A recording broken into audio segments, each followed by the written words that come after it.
A bit of breaking news to bring you now, because Sir John Major has written a letter to Sir Graham Brady, who, of course, is a chair of the 1922 Committee of Backbenchers.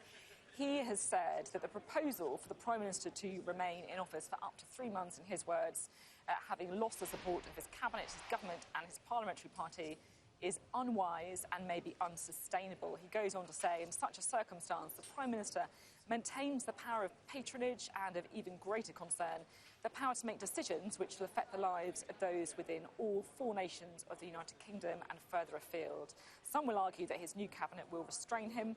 I merely note that his previous cabinet did not or could not do so.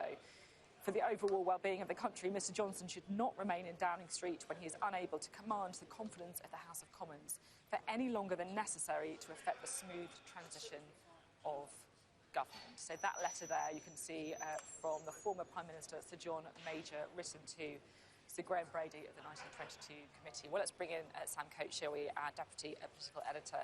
It's pretty strong words there from the former leader. That's right. So, John, picking up on the themes that we've been talking about in the last 20 minutes, the idea that Boris Johnson, who doesn't really obey convention, as we've seen over the last 72 hours, still having lots of the levers of power, a cabinet expecting him not to make big decisions, but that not really being tenable at a point that we are at this point in Britain's history. John Major suggesting 2 alternatives, either the Dominic Raab solution. Now, I know that's being talked about by Conservative MPs. In other words, Boris Johnson leaves now, then Dominic Raab comes in. He will be Prime Minister with all the powers, but he will be deemed by his peers to be an acting Prime Minister. John Major's other alternative solution is that the 1922 should get Tory MPs alone to select a new Prime Minister in a matter of days or a week or 2 before the summer recess, and then they should become Prime Minister at that point, much, much quicker, and then the members in the country would only be consulted afterwards. So they would basically allow MPs to make the choice and avoid the much more lengthy process of consulting Tory members. So there's John Major's 2 solutions, but this is a really big question because of the period that we're in, the nature of Boris Johnson's exit, and the criticisms that he's received from Tory MPs, many of whom just don't trust him.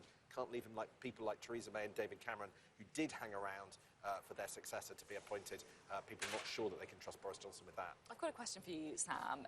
Who effectively is the ultimate decision-maker here? Is it up to Boris Johnson, because he's still Prime Minister, or can the 1922 Committee, who we know that they're meeting next week to elect new members, can they effectively force his hand on this kind of thing?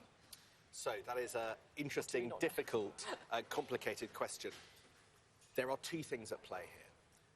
The 1922 Committee, the Conservative Party, can only act to ensure that Boris Johnson is leader or stripped of the role of Conservative leader. They can deal with him as the figurehead of the party. So in theory, they could change or invent new rules that take away the job, the title of party leader. But in the end, of course, in this parliamentary democracy, it's the Queen who appoints the Prime Minister.